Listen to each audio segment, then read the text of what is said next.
Selamat malam Bapak Ibu yang dikasihi oleh Tuhan Yesus. Sekali lagi kita akan mengadakan ibadah usiawan pada malam hari ini, hari Selasa pada bulan yang terakhir daripada bulan Juni. Dan sebelum itu kita akan melakukan acara yang singkat, yaitu temu pisah dengan Ibu Yuanita Awi yang akan mengakhiri masa pelayanannya di Ambon pada tanggal 30 Juni 2020 ini. Dan kami mengucapkan atas nama usiawan banyak terima kasih atas pelayanan-pelayanan yang Ibu lakukan pada komisi kami, baik berupa ibadah maupun perayaan-perayaan, dan kami mengucapkan terima kasih selamat melayani di tempat yang baru. Dan pada kesempatan ini kami memberikan kesempatan kepada Ibu untuk sepatah dua patah kata untuk komisi kita ini. Ya. Terima kasih Pak Frans. Selamat malam Bapak Ibu Komisi Usia Indah. Saya bersyukur kepada Tuhan untuk kesempatan yang Tuhan berikan selama kurang lebih 1 tahun ini, boleh melayani di Gereja Kristen Kalam Kudus Ambon, boleh mengenal Bapak Ibu Komisi Usia Indah maupun Ibu-Ibu Komisi Wanita. Saya akan mengakhiri pelayanan sesuai surat kontrak pelayanan bertanggal mulai 1 Juli tahun 2019 yang lalu berakhir 30 Juni 2020 ini. Jadi saya mohon kiranya Bapak Ibu boleh mendoakan saya untuk rencana pelayanan ke depan, dan juga tentunya saya tidak lupa mohon maaf jika sekiranya sepanjang kita bersama dalam melayani Tuhan ada hal-hal yang kurang berkenan di hati Bapak Ibu sekalian, kiranya boleh dimaafkan, dan tetap kita boleh saling mendoakan satu dengan yang lain meskipun kita sudah jauh dalam jarak. Dan saya percaya Bapak Ibu semuanya akan terus bertumbuh di dalam iman kepada Tuhan melewati hari-hari yang Tuhan anugerahkan kepada kita ini. Terima kasih juga untuk Ibu Yohana selaku pembina Komisi Usia Indah dan Pak Frans sebagai ketua dari Komisi Usia Indah. Kiranya Tuhan menolong kita semua dan kita boleh menjadi pengikut Kristus yang tetap setia sampai pada waktunya nanti. Amin. Terima kasih Ibu, dan pada kesempatan ini juga pembina kami Ibu,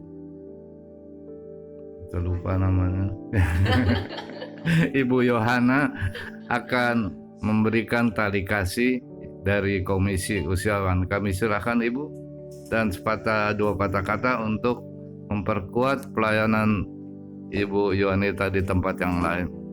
Ya. Baik. Terima kasih. Dengan ini saya atas nama Komisi Usia Indah menyampaikan tanda kasih untuk memberkati Ibu dan juga pelayanan Ibu, dan mendoakan supaya benar-benar Tuhan terus menggenapi rencananya, semua yang terbaik, yang terindah, yang termanis, yang termulia yang Tuhan sudah sediakan buat Ibu dengan seluruh keluarga. Masa depan Ibu juga, meskipun mungkin masih belum semuanya jelas, tapi kita doakan ya. Mari kita satukan hati, kita berdoa sejenak. Tuhan, kami sungguh bersyukur untuk pelayanan Ibu Juanita, khususnya di Komisi Usia Indah. Kami boleh diberkati dengan pelayanan Ibu Juanita, dan juga kami serahkan proses perjalanan pulang, waktu dan cara yang terbaik, semua kelancaran, kesehatan, kekuatan Tuhan beri, juga perlindungan Tuhan, sehingga bisa berkumpul kembali bersama dengan keluarga yang terkasih di Kota Malang. Terima kasih Tuhan, Engkau yang membalas semua jerih lelahnya. Tuhan juga yang memimpin langkah kehidupannya, pelayanannya, sehingga Ibu Juanita semakin hari semakin dipakai Tuhan dan hidup berkenan kepada Tuhan. Jagai, lindungi dari segala yang jahat, baik yang kelihatan maupun juga yang tidak kelihatan. Dan kami percaya keluarga Ibu Juanita terus boleh menjadi berkat bagi banyak orang, sehingga banyak orang boleh percaya sungguh-sungguh dan menjadi pengikut Kristus yang setia. Di dalam nama Yesus kami berdoa. Amin. Amin. Ya. Terima kasih Bu Yohana, Pak Fran. Terima kasih Bapak Ibu sekalian. Tuhan memberkati.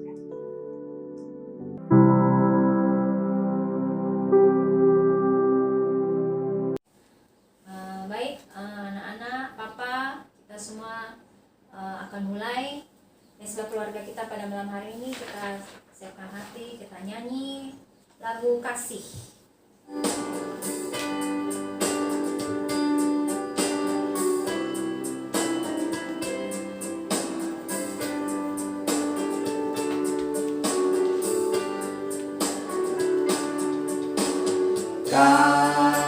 Kasih pasti lemah lembut, kasih pasti memaafkan,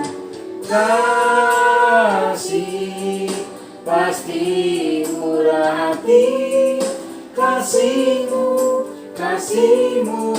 Tuhan. Ajarilah kami ini saling mengasihi, ajarilah kami ini saling mengampuni, ajarilah kami ini kasih-Mu ya Tuhan, kasih-Mu kudus tiada batasnya.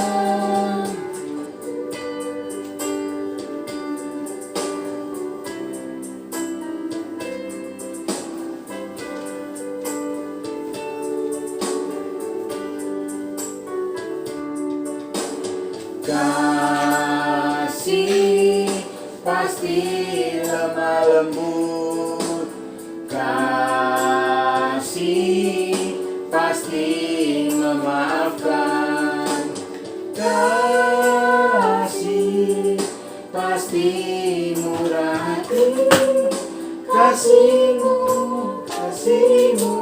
Tuhan. Ajarilah kami ini saling mengasihi, ajarilah kami ini saling mengampuni, ajarilah kami ini kasih-Mu ya Tuhan, kasih-Mu kudus tiada batasnya. Kasih-Mu kudus tiada batasnya. Terima kasih, kasih-Mu begitu sangat tulus dan kudus buat kami. Kami mengucap syukur Tuhan untuk segala berkat Tuhan dan penjagaan Tuhan buat kami di sepanjang hari ini dan hari-hari yang lalu. Saat ini Tuhan, kami akan mendengarkan, membaca firman Tuhan dan merenungkannya bersama-sama. Kami undang Roh Kudus, pimpinlah kami pada saat ini sehingga kami diberikan hikmat dan pengertian untuk mengerti firman Engkau yang kudus ini. Terima kasih ya Bapa, kami membuka hati kami dan kami siap untuk menerima kebenaran firman Tuhan. Dalam nama Tuhan Yesus Kristus kami berdoa. Haleluya. Amin. Amin. Kakak tolong baca di Roma 12 ayat 17 sampai 18. Roma 12 ayat 17 sampai 18. Janganlah membalas kejahatan dengan kejahatan. Lakukanlah apa yang baik bagi semua orang. Sedapat-dapatnya kalau hal itu bergantung padamu, hiduplah dalam perdamaian dengan semua orang. Sekarang Matthew. Bisa, saya sampai sekarang gini. Ya. Ya. Dan tentang Yakub dan Esau. Nah, Yakub dan Esau ini kemarin kan tentang janji Allah kepada Abraham. Bapak Abraham yang sudah berumur tua bersama Sarah istrinya mendapat seorang anak namanya Ishak. Nah, sambungannya ini, nah Ishak setelah besar, papanya ini Pak Abraham itu mengambil seorang perempuan namanya Ribka untuk menjadi istrinya si Ishak, untuk jadinya istrinya Ishak. Nah, terus mereka ketemu di sebuah sumur. Suruhannya Pak Abraham ini yang membawa Ribka untuk bertemu dengan Ishak. Kemudian mereka menikah. Setelah mereka menikah, mereka mempunyai 2 orang anak, namanya siapa? Esau dan Yakub. Esau dan Yakub ini anak kembar. Nah, Esau dan Yakub ini anak kembar. Nah, di sini sesuai tadi firman Tuhan bilang kan, apa tadi? Jangan membalas kejahatan dengan kejahatan, lakukanlah apa yang baik bagi semua orang. Nah, Esau dan Yakub ini pas sudah besar juga mereka masih suka bertengkar gitu nih. Meskipun mereka kembar, mereka sangat berbeda.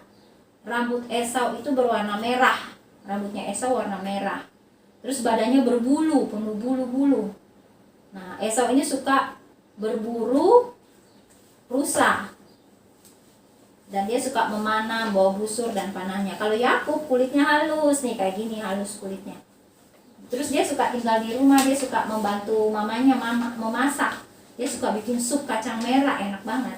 Tapi kalau kiri ini dia berarti dapat daging masak. Yakub itu siapa sih? Yakub ya? yang ini. Kalau yang Esau yang ini. Esau nggak mau lagi. Iya. Kalau ini atau ini kan? Ya, Esau lahir duluan.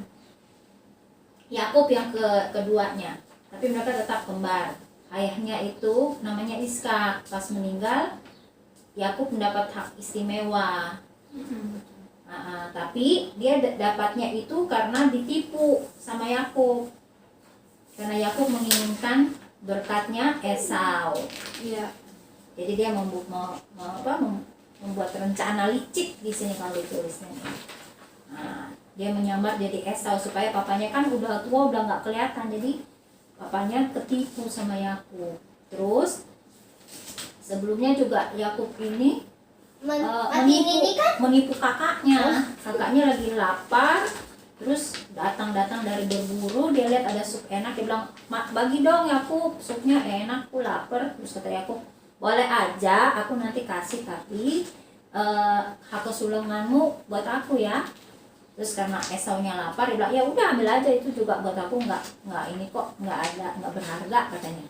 Nah, ditipu deh tuh si Esau. Makanya akhirnya Yakub yang dapat hak kesulungan. Nih, terus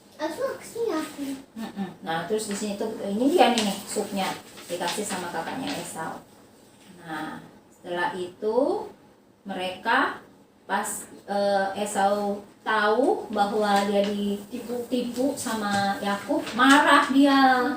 Esau marah, Esau kejar dia, Yakubnya lari, Yakub lari takut kan. Yakubnya lari dikejar sama Esau nggak dapet, tapi akhirnya Esau dendam sama Yakub lari. Nah, di sini jadi Dia kenapa marah sih? Buat apa? karena itu dia ditipu sama Yakub, hak kesulungannya diambil hanya karena meminta sup kacang merah yang dibikin sama Yakub. Hak kesulungan itu kalau zaman dulu berharga karena dia mendapat hak istimewa, anak sulung pertama tau. Nah, dia berkatnya tuh banyak gitu, berkat yang diberikan oleh bapaknya itu turunnya ke anak yang pertama. Nah, pas dia tahu udah ditipu, lari si Yakub, lari. Esau kejar nggak dapet, tapi itu dia dendam. "Nah, kamu nggak boleh lagi pulang ke rumahku ya, nanti aku bunuh kamu," katanya gitu. Nah, di sini nggak boleh. Kalau kakak adik itu harus apa? Nggak boleh berantem. Kalau berantem pun harus memaafkan. Tadi kan kita nyanyi kan lagu kasih pasti lemah lembut, kasih pasti murah hati, sama memaafkan. Jadi kita harus mengampuni siapa? Mengampuni orang yang menyakiti kita, gitu ya. Maka dan itu kakak adik harus apa best friend forever, saling mengampuni, mengasihi ya, supaya nggak jadi kayak Yakub sama Esau jadi marahan lama sekali baru si Yakub bisa pulang ke rumahnya. Gitu. Sekarang kita mau nyanyi lagu kesukaan Matthew tuh, yang lagu apa? Tuhan tak pernah janji. Oke ya? Oke.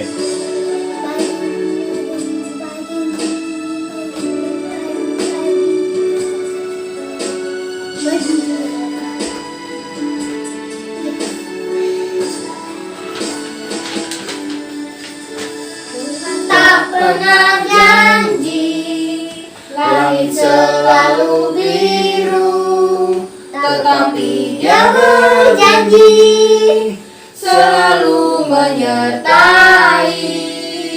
Tuhan tak pernah janji, jalan selalu rata, tetapi Dia berjanji berikan kekuatan. Jangan pernah menyerah, jangan berputus asa. Mujizat Tuhan ada saat hati menyembah. Jangan pernah menyerah, jangan berputus asa.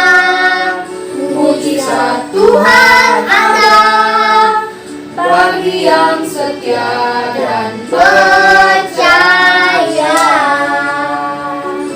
Tak pernah janji, langit selalu biru, tetapi Dia berjanji selalu menyertai.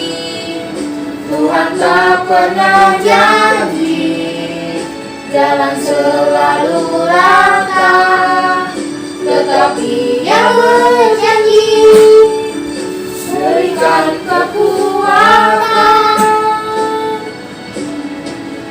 Jangan pernah menyerah, jangan berputus asa. Mujizat Tuhan ada saat hati menyembah. Jangan pernah menyerah, jangan berputus asa. Mujizat Tuhan ada bagi yang setia dan percaya. Jangan pernah menyerah, jangan berputus asa. Mujizat Tuhan ada saat hati menyembah. Jangan pernah menyerah, jangan berputus asa.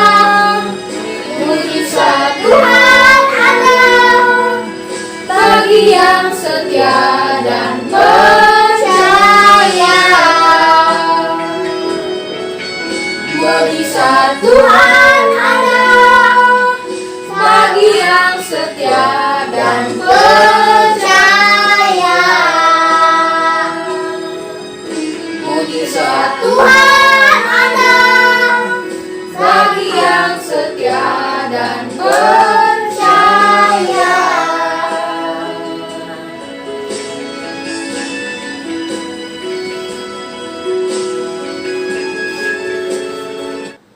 Akan ditutup oleh Bapak akan doa. Mari kita berdoa.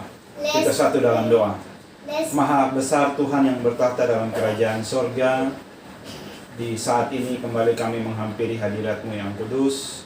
Kami mengucap syukur karena Tuhan menyertai, memelihara, melindungi, bahkan memberikan kami kekuatan dan berkat-Mu dalam hidup kami. Sehingga hari ini kami ada lagi Tuhan, karena kasih dan setia-Mu dalam hidup kami Tuhan. Di saat ini kami akan membawa pokok-pokok doa kami Tuhan di mesbah keluarga kami ini. Kami berdoa bagi keluarga kami, rumah tangga kami. Tuhan berkati anak-anak kami dalam pendidikan, dalam segala aktivitas yang mereka lakukan di rumah ini Tuhan. Kiranya walaupun mereka belajar dari rumah, karena kondisi pandemi COVID ini Tuhan, tapi tidak mengurangi nilai karena Tuhan yang memberkati mereka. Tuhan juga memberkati kehidupan pekerjaan, kehidupan rumah tangga kami dari hari lepas hari. Kiranya apa yang kami kerjakan dengan tangan, dengan pikiran kami, dengan segala yang kami lakukan, semuanya untuk kemuliaan nama Tuhan saja. Terima kasih Bapa di surga. Kami juga berdoa bagi semua keluarga-keluarga di mana saja berada. Kiranya Tuhan memberkati, Tuhan melindungi dan memberikan mereka anugerah dan berkat. Bapa di surga, kami juga berdoa bagi gereja kami, Gereja Kawan Kudus Ambon. Tuhan berkati dalam setiap pelayanan yang dilakukan. Kiranya setiap pelayanan hanya untuk kemuliaan nama Tuhan saja. Berkati seluruh pendeta dan seluruh majelis di dalam melakukan pelayanan. Kiranya Tuhan kuatkan dan mampukan mereka untuk melayani. Dan semua warga gereja Kawan Kudus Ambon diberkati Tuhan dengan anugerah dan berkat. Bapa di surga, kami juga berdoa bagi gereja-gereja di seluruh dunia. Tuhan berkati dan Tuhan pimpin. Kiranya kehadiran gereja menjadi mata dan telinga untuk kemuliaan nama Tuhan saja, dan menjadi banyak orang boleh melihat kemuliaan Tuhan dengan kehadiran gereja-gereja Tuhan. Kami berdoa juga bagi bangsa dan negara kami. Tuhan berkati pemimpin kami.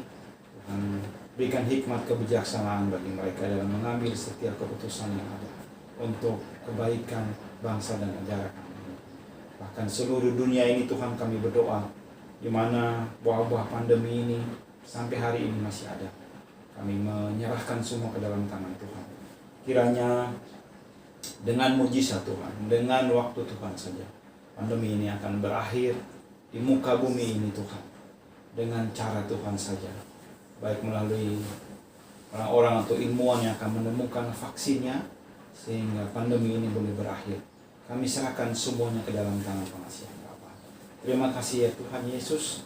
Inilah doa dan permohonan kami di saat ini yang jauh daripada sempurna. Kiranya Tuhan mendengar permohonan doa kami ini.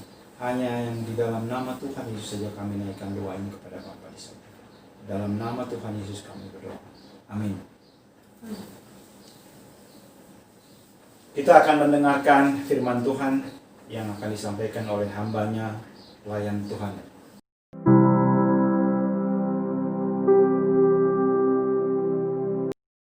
Shalom, salam sejahtera untuk kita sekalian. Pada saat ini kita bersyukur kita boleh bertemu kembali untuk mengikuti bersama gabungan persekutuan Komisi Usia Indah dan juga Komisi Wanita. Saat ini seperti yang Bapak Ibu saksikan, saya sengaja mengambil latar belakang untuk perekaman khotbah saya dengan mengambil suasana di luar ruangan. Karena juga ini merupakan khotbah terakhir saya di dalam Persekutuan Komisi Usia Indah maupun Komisi Wanita. Jadi saya rindu kita boleh bersama-sama menikmati pemandangan yang ada dan juga kita boleh sekaligus belajar dari kebenaran firman Tuhan. Baik Bapak Ibu yang dikasihi oleh Tuhan, mari sebelum saya ajak kita membaca bagian firman Tuhan, saya mengajak kita masuk di dalam doa.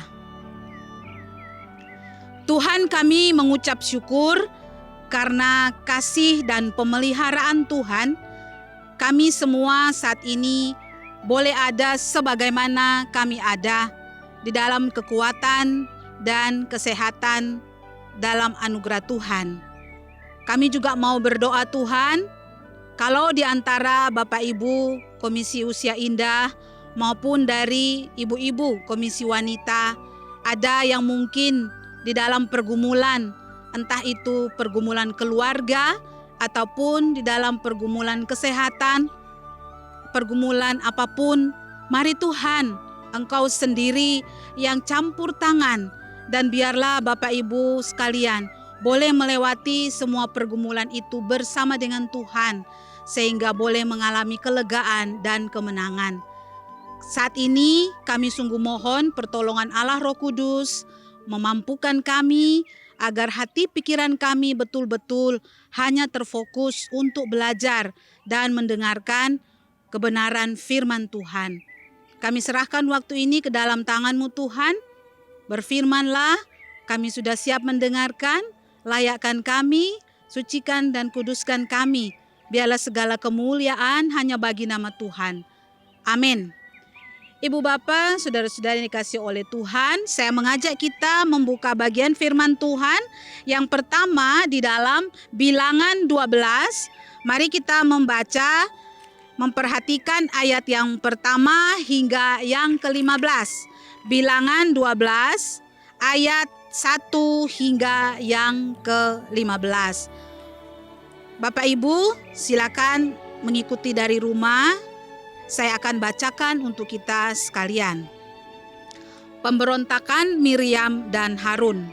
Miriam serta Harun mengatai Musa berkenaan dengan perempuan Kus yang diambilnya. Sebab memang ia telah mengambil seorang perempuan Kus. Kata mereka, sungguhkah Tuhan berfirman dengan perantaraan Musa saja? Bukankah dengan perantaraan kita juga ia berfirman? Dan kedengaranlah hal itu kepada Tuhan. Adapun Musa ialah seorang yang sangat lembut hatinya, lebih dari setiap manusia yang di atas muka bumi. Lalu berfirmanlah Tuhan dengan tiba-tiba kepada Musa, Harun, dan Miriam. Keluarlah kamu bertiga ke kemah pertemuan. Maka keluarlah mereka bertiga. Lalu turunlah Tuhan dalam tiang awan dan berdirilah di pintu kemah itu. Lalu memanggil Harun dan Miriam. Maka tampillah mereka keduanya. Lalu berfirmanlah ia, dengarlah firmanku ini. Jika di antara kamu ada seorang nabi, maka aku, Tuhan, menyatakan diriku kepadanya dalam penglihatan. Aku berbicara dengan dia dalam mimpi. Bukan demikian hambaku Musa, seorang yang setia dalam segenap rumahku. Berhadap-hadapan aku berbicara dengan dia. Terus terang bukan dengan teka-teki. Dan ia memandang rupa Tuhan. Mengapakah kamu tidak takut mengatai hambaku Musa? Sebab itu bangkitlah murka Tuhan terhadap mereka, lalu pergilah ia. Dan ketika awan telah naik dari atas kemah, maka tampaklah Miriam kena kusta, putih seperti salju. Ketika Harun berpaling kepada Miriam, maka dilihatnya bahwa dia kena kusta. Lalu kata Harun kepada Musa, "Ah, tuanku, janganlah kiranya timpakan kepada kami dosa ini yang kami perbuat dalam kebodohan kami. Janganlah kiranya dibiarkan dia sebagai anak gugur yang pada waktu keluar dari kandungan ibunya sudah setengah busuk dagingnya." Lalu berserulah Musa kepada Tuhan, "Ya Allah, sembuhkanlah kiranya dia." Kemudian berfirmanlah Tuhan kepadanya, "Tidakkah?" Saya ulangi, kemudian berfirmanlah Tuhan kepada Musa, "Sekiranya ayahnya meludahi mukanya, tidakkah ia mendapat malu selama 7 hari? Biarlah dia selama 7 hari dikucilkan, keluar ke tempat perkemahan, kemudian bolehlah ia diterima kembali." Jadi dikucilkanlah Miriam keluar tempat perkemahan 7 hari lamanya. Dan bangsa itu tidak berangkat sebelum Miriam diterima kembali.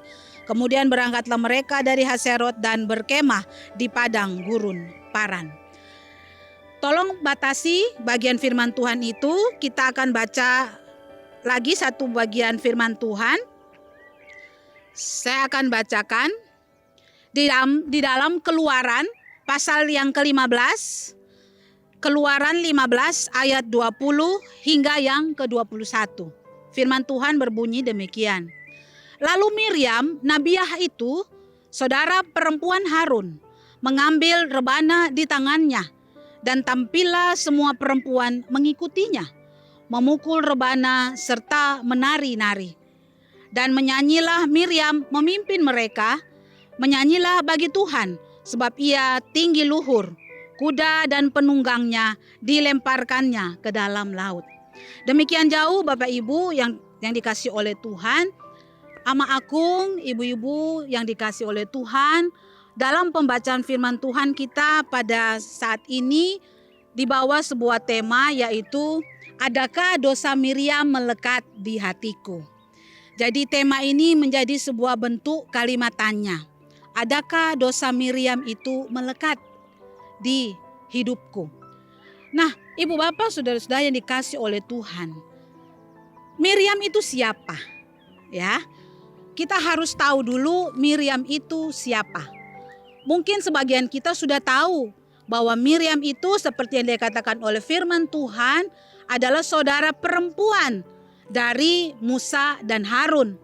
Sebetulnya tokoh Miriam ini merupakan tokoh yang cukup penting dalam Keluaran yang tadi saya bacakan untuk kita semua. Di sana kita tahu bagaimana Miriam mengambil peran ketika Tuhan telah menuntun umat Israel keluar dari tanah Mesir menyeberang Laut Teberau. Kemudian oleh inisiatif dari Miriam, dia mengambil rebana, mengundang semua para wanita untuk menyanyi bersyukur memuji Tuhan karena mereka telah dilepaskan dari kejaran Firaun dan pasukan tentaranya. Tetapi mari kita lihat kilas balik, Miriam itu siapa? Kalau kita ingat bagaimana begitu fenomenalnya kelahiran seorang Musa. Pada waktu Musa lahir, maka dikatakan saat itu Firaun yang memimpin mendapatkan sebuah ketakutan. Dia merasa cemas karena keturunan Israel di tanah Mesir saat itu semakin bertambah banyak. Oleh karena itu dia membuat sebuah peraturan yang sangat kejam bahwa orang-orang Israel yang lahir bayi di bawah 2 tahun maka itu harus dibunuh. Tetapi oleh karena anugerah Tuhan, Musa yang lahir dari keluarga suku Lewi dari ayahnya Amram dan ibunya Yokhebed, maka Tuhan memberi kesempatan Musa, bayi itu lahir tidak dibunuh. Dan singkat cerita bagaimana keluarga itu berusaha untuk menyembunyikan bayi Musa ini agar tidak ketahuan tentara Mesir untuk dibunuh.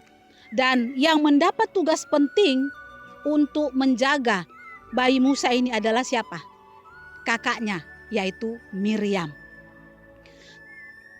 Miriam ini ditugaskan oleh orang tuanya untuk menjaga bayi Musa yang diletakkan di dalam keranjang yang telah dilapisi ter dan kemudian dihanyutkan di pinggir sungai Nil. Nah, Bapak Ibu yang dikasih oleh Tuhan, ini sebuah tanggung jawab yang mengandung resiko besar. Bayangkan kalau Miriam ini ketahuan, dan bagaimana kalau bayi Musa itu yang harusnya dibunuh karena peraturan yang dikeluarkan oleh Firaun. Bukankah nyawa Miriam itu terancam? Tetapi ternyata Tuhan tidak main-main untuk menugaskan Miriam ini menjaga bayinya, bayi adiknya yaitu Musa. Dengan tanggung jawab yang besar sebagai seorang kakak perempuan, maka Miriam dikatakan dia telah melakukan tugasnya menjaga adiknya bayi Musa itu dengan baik. Bahkan ketika putri Firaun yang mendekati sungai Nil untuk mandi melihat keranjang yang berisi bayi Musa itu, Miriam dengan sangat fasih dan sangat baik mendekati Tuan Putri dan kemudian menawarkan ada wanita yang dapat menyusui bayi itu. Karena Tuhan membuat hati putri Firaun sangat tertarik dengan bayi Musa. Dan firman Tuhan mencatat bahwa apa yang ditawarkan oleh Miriam kepada putri Firaun itu diterima.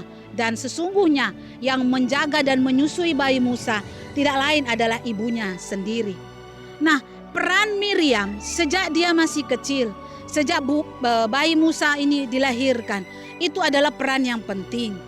Kita melihat di sini bahwa Miriam menjadi tokoh yang seperti seorang pahlawan. Dan ketika kita membaca tadi di dalam Keluaran pasal yang ke-15, maka sesungguhnya ketika dewasa pun Miriam tetap mengambil peran di dalam rangkaian pelayanan Musa. Tetapi yang kita baca di dalam Bilangan pasal yang ke-12 ini, ada suatu keadaan yang berbanding terbalik. Kalau di dalam pasal-pasal awal kitab Keluaran kita melihat peran Miriam yang sangat-sangat heroik menyelamatkan bayi adiknya yaitu Musa, dan kemudian mengambil kesempatan untuk mengundang umat Israel memuji Tuhan, bersyukur karena telah diberikan keselamatan menyeberangi Laut Teberau. Maka di Bilangan 12 ini kita melihat ada suatu tindakan dosa Miriam. Karena itu pada saat ini kita mau belajar, apakah dosa Miriam itu? Mengapa Alkitab mencatat peristiwa ini? Berarti itu adalah suatu hal yang penting. Dan itu menjadi sebuah peringatan dan pelajaran untuk kita semua pembaca firman Tuhan hari ini. Nah, Ibu Bapak, Komisi Usia Indah dan juga para ibu di dalam Komisi Wanita, adakah dosa Miriam melekat di hidupku? Saudara, kita adalah orang-orang yang hidup tentu tidak lepas dari natur dosa. Kapan saja ketika kita lengah, kita bisa jatuh di dalam dosa. Jadi kalau pertanyaan kalimat ini, adakah dosa Miriam melekat di hidupku? Bisa saja. Dosa Miriam di dalam pasal 12 ayat 1 hingga yang ke-16 ini kita baca. Bagaimana Tuhan melihat dan mengetahui sendiri Musa, saudara dari Miriam ini, telah dikata-katai oleh Miriam. Padahal Miriam disebut sebagai nabiah, yaitu nabi perempuan. Dan saudaranya yaitu Harun juga diangkat sebagai imam besar. Dan Musa adalah orang yang Tuhan tunjuk sendiri untuk memimpin umat besar Israel dari Mesir keluar menuju tanah perjanjian Kanaan. Peristiwa ini terjadi di dalam perjalanan itu, kemudian ada dicatat bahwa Musa mengambil seorang wanita dari suku Kus, dan menurut Miriam bahwa pemandangan itu adalah suatu kesalahan. Tetapi Alkitab tidak mencatat kesalahan Musa dengan mengambil perempuan Kus itu. Mungkin Miriam melihat bahwa perempuan yang diambil oleh Musa itu bukan keturunan Israel. Sementara kita tahu bahwa memang Tuhan memiliki suatu aturan yang keras bahwa umat Israel tidak boleh mengawini dengan suku lain selain daripada suku Israel. Tetapi kita melihat sungguh bahwa dari peristiwa ini yang Tuhan murka adalah sikap dari Miriam. Karena apa? Miriam telah lancang. Miriam telah bertindak dosa dengan mengata-ngatai Musa.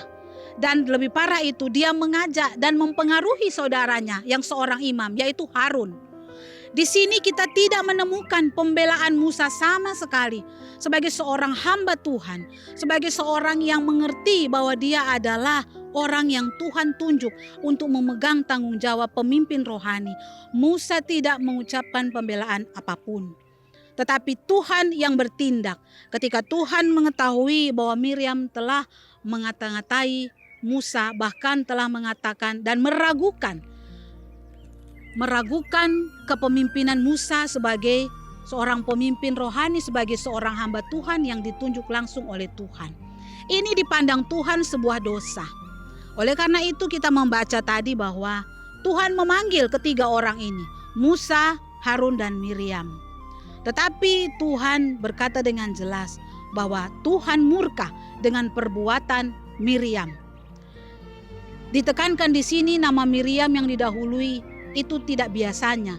Karena biasanya dalam tradisi penulisan yang didahulukan tentu adalah gender laki-laki dalam suku Yahudi.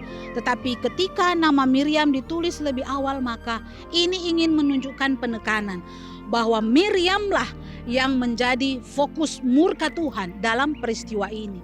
Saudara, dalam bahasa lain, mengata-ngatai, menggosipi, membicarakan di belakang, ataupun menunjuk langsung di depan sebuah kesalahan terhadap seorang hamba Tuhan tanpa kita merenungkan dulu, tanpa kita berpikir dulu, tanpa kita membawa itu di dalam doa. Kita langsung mengata-ngatai seorang hamba Tuhan, seorang yang dipilih oleh Tuhan. Bapak Ibu yang dikasihi oleh Tuhan, hamba Tuhan itu juga tetap adalah manusia. Kalaupun dalam kejadian yang kita bacain dalam peristiwa ini, kalaupun toh memang ada kesalahan Musa, itu bukanlah bagian dari Miriam untuk menghakimi atau mengata-ngatai. Makanya Tuhan sangat murka ketika Miriam menjadi seorang pribadi yang merasa berhak untuk menghakimi apa yang dilakukan oleh Musa. Karena itu Tuhan memberi sebuah perbandingan yang tidak main-main. Dari ayat yang ke-6 sampai ayat yang ke-10. Persisnya ayat yang ke-9 dikatakan, lalu berfirmanlah ia, dengarlah firmanku ini, kata Tuhan.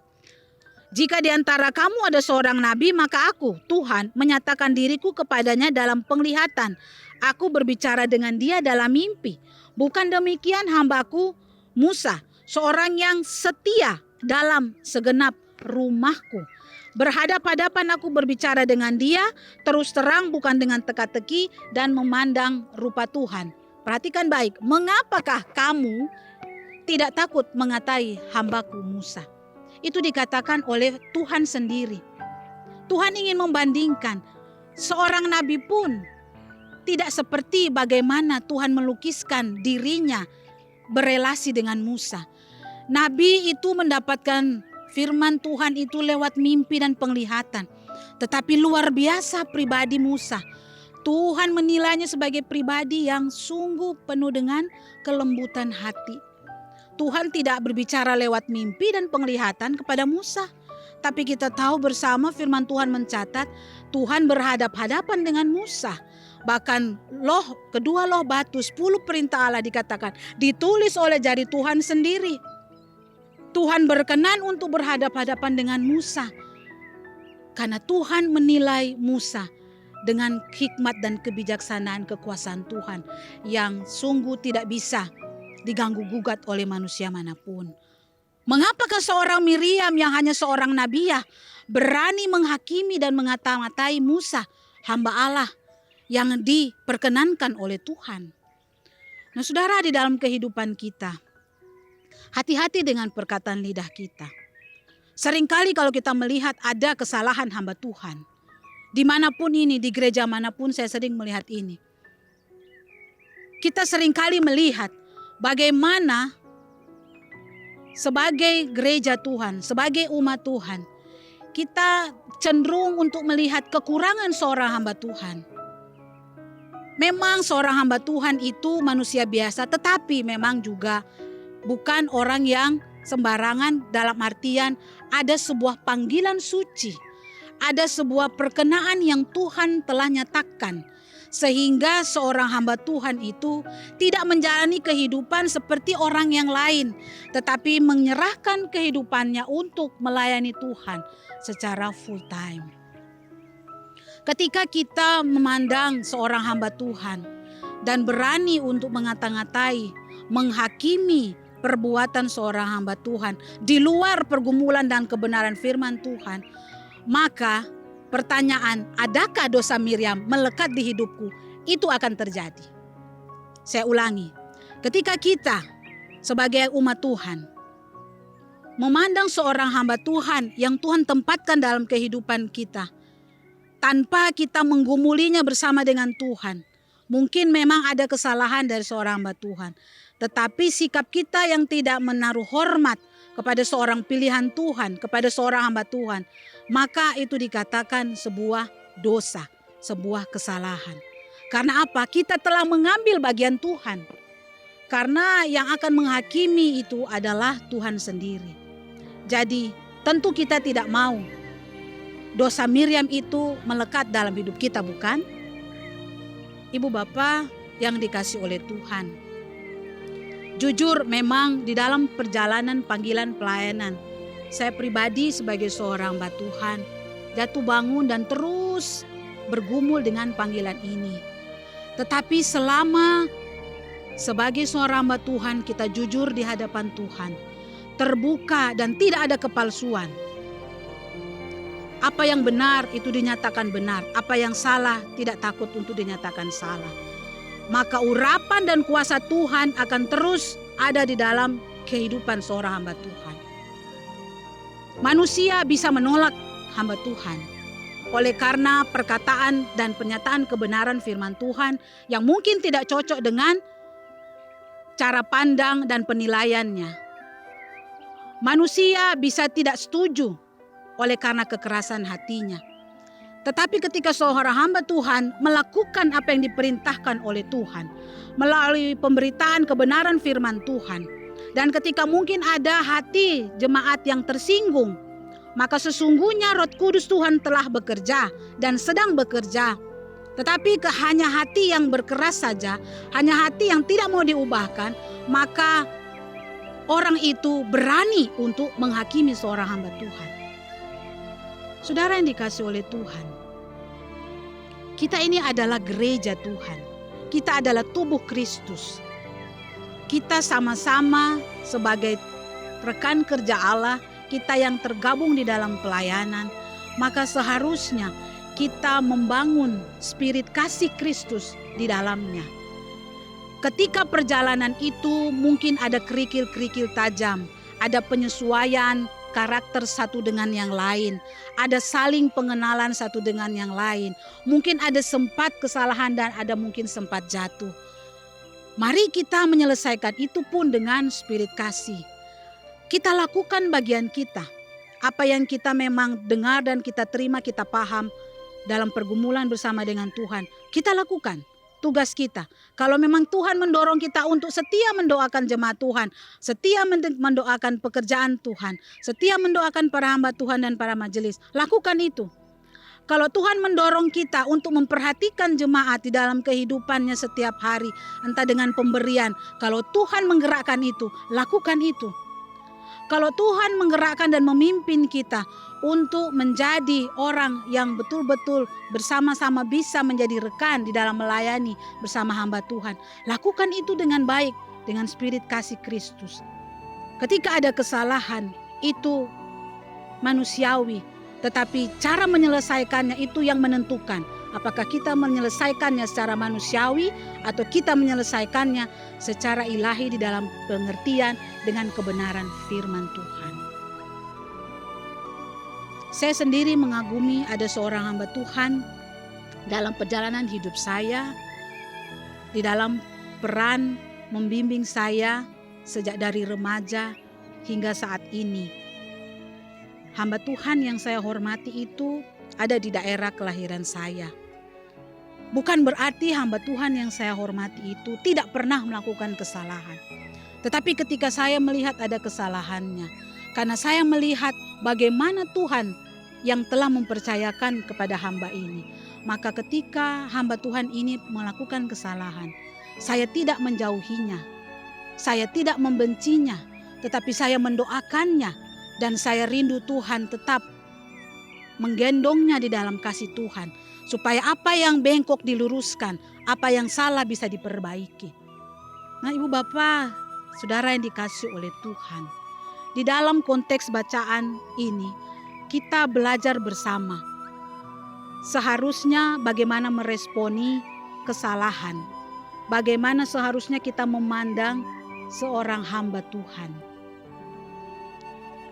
Mari kita menjadi seorang umat Tuhan yang betul-betul memiliki hati yang tulus dan murni. Kelembutan hati Musa berulang kali disampaikan di dalam bagian-bagian firman Tuhan, khususnya di dalam kitab Pentatuk, dalam kelima kitab yang ditulis oleh Musa. Nah, saudara yang dikasihi oleh Tuhan, kita semua sebetulnya adalah domba Allah dan Kristuslah gembala kita yang agung. Saya bacakan di dalam Ibrani 13 ayat 17. Taatilah pemimpin-pemimpinmu dan tunduklah kepada mereka. Sebab mereka berjaga-jaga atas jiwamu sebagai orang-orang yang harus bertanggung jawab atasnya. Dengan jalan itu mereka akan melakukannya dengan gembira, bukan dengan keluh kesah. Sebab hal itu tidak akan membawa keuntungan bagimu. Firman Tuhan ini mengingatkan saya dan kita sekalian bahwa masing-masing kita memiliki pemimpin-pemimpin rohani di dalam hidup kita. Mari kita menaruh rasa hormat di dalam kekudusan Tuhan, tanpa kita juga tanpa kita mengabaikan memang seorang hamba Tuhan tetaplah seorang manusia. Tetapi yang menentukan bagaimana kita merespon adalah sikap kita. Ketika kita melihat mungkin ada kesalahan yang dilakukan seorang hamba Tuhan, mari kita mendoakannya dan mari kita bergumul bersama agar kesalahan itu bisa diperbaiki, bukan menghakimi apalagi menjatuhkan. Kalau kita melakukan itu, maka hati-hati. Pertanyaan, adakah dosa Miriam melekat di hidupku? Itu akan menjadi bagian hidup kita. Dan Tuhan tidak main-main. Tuhan menghukum Miriam dengan memberikan penyakit kusta, penyakit yang menjijikkan, penyakit yang pada zaman itu ditolak menjadi sebuah kehinaan. Dan dia dikucilkan dari perkemahan, dari sosialitas yang ada pada saat itu selama 7 hari. Ini membuktikan bahwa dosa ini tidak main-main. Dosa mengata-ngatai hamba Tuhan, dosa memperbincangkan kesalahan hamba Tuhan tanpa menggumulkannya dengan Tuhan, itu adalah persoalan yang serius.